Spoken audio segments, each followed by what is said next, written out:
Bonjour, ici Patrick Pierrat, éditeur d'Info Bref. Voici l'essentiel des nouvelles ce vendredi 9 février. François Legault invite les Québécois à changer d'attitude vis-à-vis des méga-projets comme Northvolt. Face aux contestations et aux manifestations contre le projet d'usine de batterie Northvolt, le Premier ministre s'est dit inquiet et triste de voir, dit-il, certaines personnes critiquer sans nuance les projets de développement économique soutenus par son gouvernement. Legault soutient qu'il faut accepter ces grands projets pour créer de la richesse, afin d'être capable, dit-il, de lutter contre les changements climatiques, d'investir en santé et en éducation sans augmenter les impôts. Ottawa pourrait renforcer les sanctions prévues contre les vols d'auto. C'est l'une des mesures envisagées par le gouvernement Trudeau pour contrer la hausse du nombre de vols de voitures observés ces dernières années au pays. Il compte interdire l'importation, la vente et l'usage d'appareils de piratage informatique utilisés pour voler des véhicules. Ottawa veut également moderniser les normes de sécurité des véhicules pour qu'elles tiennent compte des dernières avancées technologiques en matière de dissuasion et de prévention des vols. Des livres québécois se trouvent pris dans des guerres culturelles. Un a été brûlé et d'autres ont été écartés d'une bibliothèque. Alors ce sont deux nouvelles qui n'ont pas de lien direct, mais qu'on a appris à peu près en même temps. D'abord, une républicaine de l'État américain du Missouri a publié sur les médias sociaux une vidéo qui la montre en train de brûler au lance-flammes la version anglaise d'un livre jeunesse, dont le titre est Tout nu, et dont l'autrice est la québécoise Myriam Dagouzan-Bernier. Ce livre est un dictionnaire de la sexualité destiné aux jeunes de 13 ans et plus. Par ailleurs, la presse a révélé que la Bibliothèque publique juive de Montréal avait retiré de ses étagères les livres de l'autrice jeunesse Élise Gravel. L'autrice publie régulièrement en ligne des dessins de soutien au peuple palestinien. Le président ukrainien Volodymyr Zelensky a remplacé le commandant en chef de l'armée ukrainienne. Il a nommé à sa place celui qui était jusqu'ici le chef de l'armée de terre.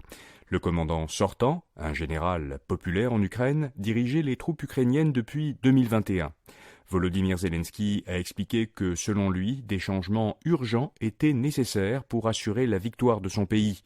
Selon le New York Times, il y aurait eu des tensions depuis le début de la guerre entre le président et le général qui commandait les armées. Leur relation se serait davantage détériorée après la contre-offensive ukrainienne de l'an dernier.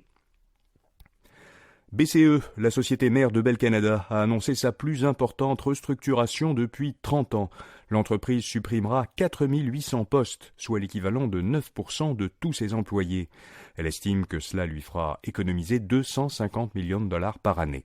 BCE annonce aussi qu'elle vend 45 de ses 103 stations de radio. 7 stations du Québec sont vendues à Arsenal Media de Saint-Lambert en Montérégie. Le PDG de BCE justifie cette restructuration par des décisions de plus en plus défavorables, dit-il, du gouvernement fédéral et des organismes de réglementation envers les grandes compagnies de télécommunications. Il invoque aussi le déclin d'activités traditionnelles, les taux d'intérêt élevés et l'inflation. La disparition des petites voitures à combustion serait pour bientôt, selon des chercheurs. Dans un rapport sur l'énergie au Québec, des chercheurs de HEC Montréal observent que le nombre de camions légers, qu'ils soient à combustion ou électriques, sur les routes du Québec a triplé entre 1990 et 2021, alors que, pendant la même période, le nombre de voitures n'a augmenté que de 9%. Les ventes de camions légers ont également triplé entre les 2 années, alors que celles des voitures ont diminué de moitié. Les auteurs du rapport calculent que si la tendance se maintient, il ne se vendra plus du tout de voitures à combustion après 2028. Le gouvernement devrait autoriser les hypothèques amorties sur 30 ans. C'est du moins l'une des mesures que propose l'Association canadienne des constructeurs d'habitations pour résorber la pénurie de logements et les rendre plus abordables. Alors l'association propose toutefois que des hypothèques de 30 ans ne soient permises que aux acheteurs d'une première maison et à condition que cette première maison soit neuve. Le regroupement précise que cela favoriserait la demande en logement neuf et donc encouragerait la construction de nouveaux logements. L'entreprise montréalaise Lightspeed, qui vend des logiciels de points de vente et de commerce, a dévoilé hier pour son trimestre terminé fin décembre des revenus de 240 millions de dollars, soit 27% de plus que l'année précédente. Mais l'entreprise a enregistré une perte nette de 40 millions et elle a annoncé ses intentions de donner priorité cette année à la croissance de ses ventes plutôt qu'à son profit. Alors les investisseurs semblent avoir perçu ces signaux comme posant un risque pour la rentabilité éventuelle de Lightspeed, car l'action a perdu hier près du quart de sa valeur. Et puis le robot conversationnel de Google devient disponible au Canada sous le nom Gemini.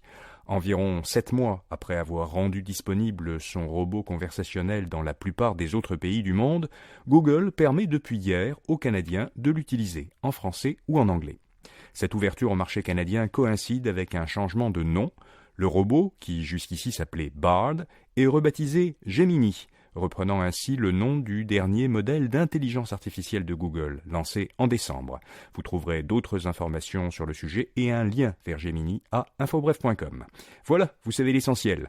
Samedi, notre infolettre Infobref Votre Argent vous propose, comme chaque fin de semaine, des informations et conseils de nos chroniqueurs experts en finances personnelles et en consommation.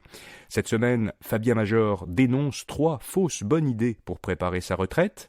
Olivier Schmucker nous dit comment négocier et obtenir un avantage social de son employeur. Félix Côté nous dit si l'année 2024 sera une bonne année pour les premiers acheteurs en immobilier. Et Alain McKenna nous propose des clés USB à haute capacité de mémoire qu'il a testées. Et puis, comme chaque samedi, on fait le point sur les indices boursiers et on vous signale les meilleures aubaines disponibles en ligne. C'est-à-dire cette fin de semaine dans Infobref Votre Argent, samedi et dimanche en page d'accueil d'infobref.com.